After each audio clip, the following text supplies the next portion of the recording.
Offshore oil rig 16 floors ऊंची और 2 football fields जितनी चौड़ी है और इसका वजन हैरत अंगेज तौर पे एक एयरक्राफ्ट कैरियर से भी ज्यादा है। इस ऑयल प्लेटफॉर्म को एपोमेटिक्स कहा जाता है, जो फिल वक्त नॉर्थ अमेरिका में लुइसियाना के साहिल से 130 किलोमीटर दूर गल्फ ऑफ मेक्सिको में मौजूद है। लेकिन इसकी मंजिल का आगाज आज से चंद साल पहले हजारों मील दूर साउथ कोरिया से हुआ था, जहां हजारों वर्कर्स और इंजीनियर्स इस ऑयल प्लेटफॉर्म को बनाने में मसरूफ थे। पूरे 7 सालों की मेहनत के बाद जब एपोमेटिक्स को तैयार कर लिया गया था, तो इंजीनियर्स को एक ऐसा चैलेंज फेस करना पड़ा जो वो अपने कैरियर में पहली बार कर रहे थे। मसला ये था कि इस द्यो कामत स्ट्रक्चर को साउथ कोरिया से गल्फ ऑफ मेक्सिको के लिए रवाना करना था और इसके लिए दुनिया का सबसे बड़ा मरीन ट्रांसपोर्ट वेसल मंगाया गया। एपोमेटिक्स ऑयल प्लेटफॉर्म को उठाकर इस वेसल पे रखना एक ऐसा टास्क था जिसमें कम से कम 7 दिन लगने थे। लेकिन अचानक उनको खबर मिली कि पैसिफिक ओशन में एक तूफान पैदा हुआ है और इस तूफान ने सुपर टाइफून की शक्ल इख्तियार कर ली है। इस लेवल का टाइफून 20 सालों में एक मर्तबा पैदा होता है। 315 किलोमीटर फी घंटा की रफ्तार से घूमता हुआ ये टाइफून अगले 7 दिनों के बाद किसी भी वक्त साउथ कोरिया के साहिल पर हमला कर सकता है। और ये बात तो हम सबको मालूम है कि सुपर टाइफून जब कहीं हमला करता है तो नुकसान पहुंचाए बगैर नहीं जाता।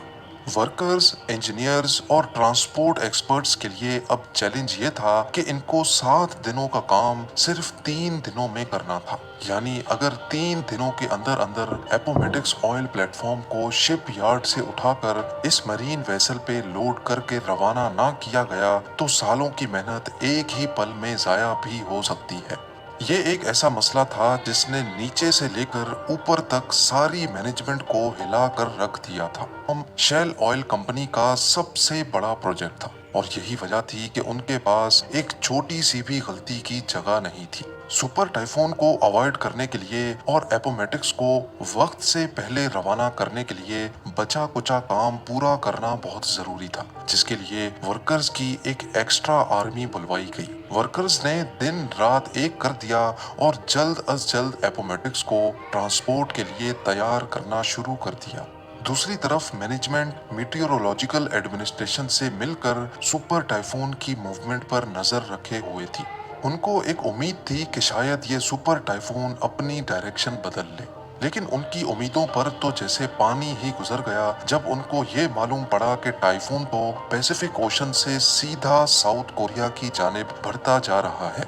वर्कर्स की आर्मी ने जी जान लगाकर सिर्फ 3 दिनों के अंदर अंदर एपोमेटिक्स का सारा काम कंप्लीट कर लिया और अब बारी थी इस द्यो कामत स्ट्रक्चर को उठाकर फ्लोटिंग डॉक पर रखने की।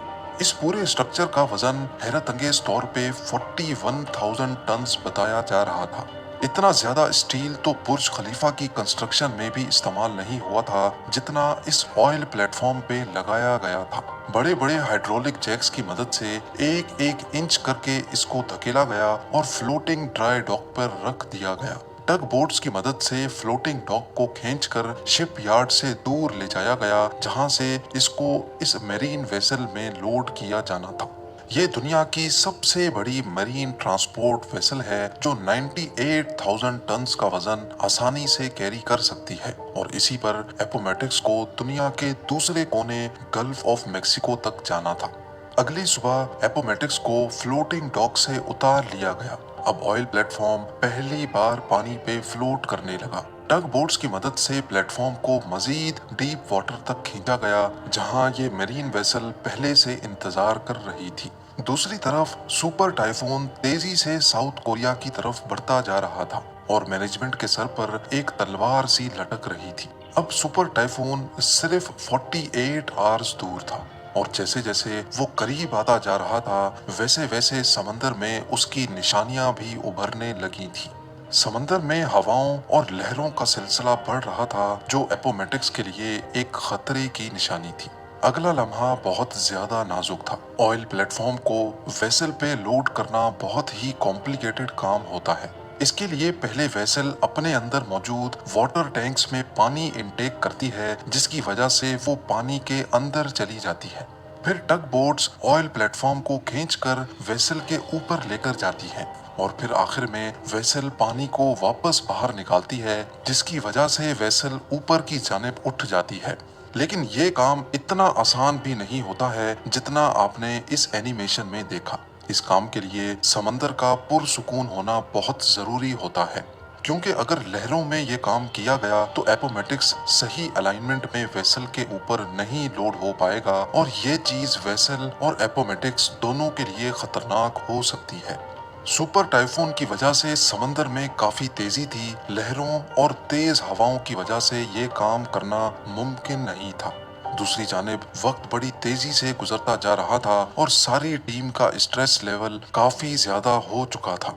खुशकिस्मती से मीटियोरोलॉजिकल डिपार्टमेंट की जानिब से टीम को अगली सुबह सिर्फ 2 घंटे का वक्त दिया गया, जिसमें चांसेस थे कि समंदर पुरसुकून रहेगा। इन 2 घंटों में अगर ये काम ना किया गया तो फिर इसके बाद और कोई चांस नहीं मिल पाएगा। सुपर टाइफून अब सिर्फ 36 घंटे दूर था। सुबह सवेरे जैसे बताया गया था, समंदर पूरी तरह से पुरसुकून था।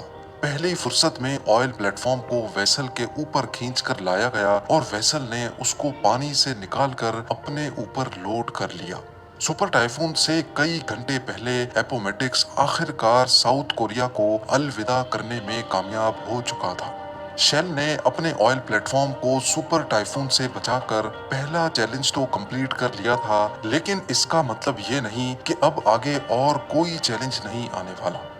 कई महीनों के सफर के बाद साउथ टेक्सास में ऑयल प्लेटफॉर्म को दोबारा अनलोड किया गया, क्योंकि 4 मॉड्यूल्स ऐसे थे जिनको यहाँ पर मैन्युफैक्चर किया जा रहा था। मॉड्यूल्स को एक एक करके प्लेटफॉर्म पे फिट किया गया और एक बार फिर से इसको 130 किलोमीटर दूर अपनी मंजिल के लिए रवाना किया गया, जहाँ इसको अगले 40 सालों तक रहना था।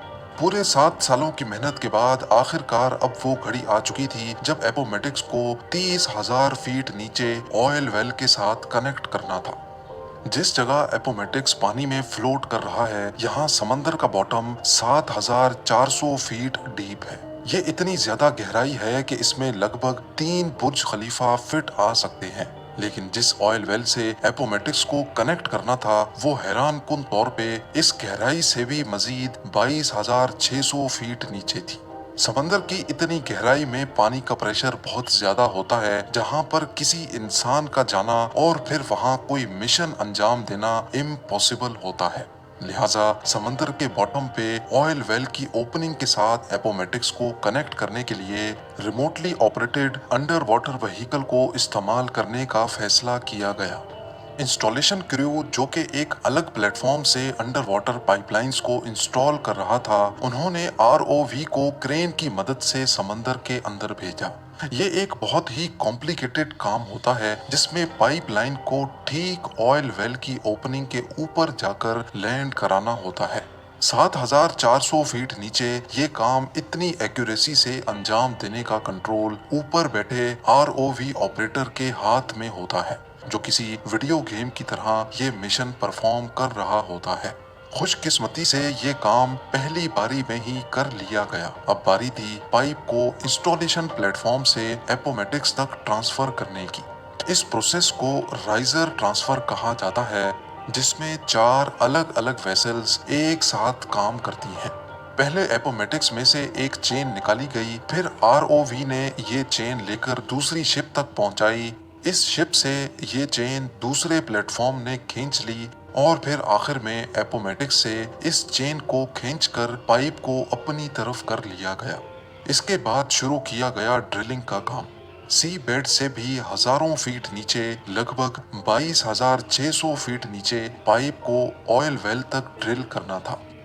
कई महीनों की ड्रिलिंग के बाद आखिरकार पाइप ऑयल वेल तक पहुंच चुका था। अब बारी थी ऑयल को पंप करने की। इस लम्हे को देखने के लिए पूरी टीम जमा हो चुकी और एक बटन की मदद से ऑयल पंप को ऑन किया गया। 30,000 फीट नीचे से जब पहली बार ऑयल पंप हुआ तो सबके चेहरों पर खुशी देखने जैसी थी। वर्कर्स, इंजीनियर्स और मैनेजमेंट की 7 सालों की मेहनत रंग ले आई थी। ऑयल का फ्लो और उसकी क्वालिटी बिल्कुल परफेक्ट थी। آج اپومیٹکس ہر روز 1,75,000 بیرلز آئل پروڈیوس کرتا ہے، جس سے اتنا فیول بنایا جاتا ہے جو 40 لاکھ گاڑیاں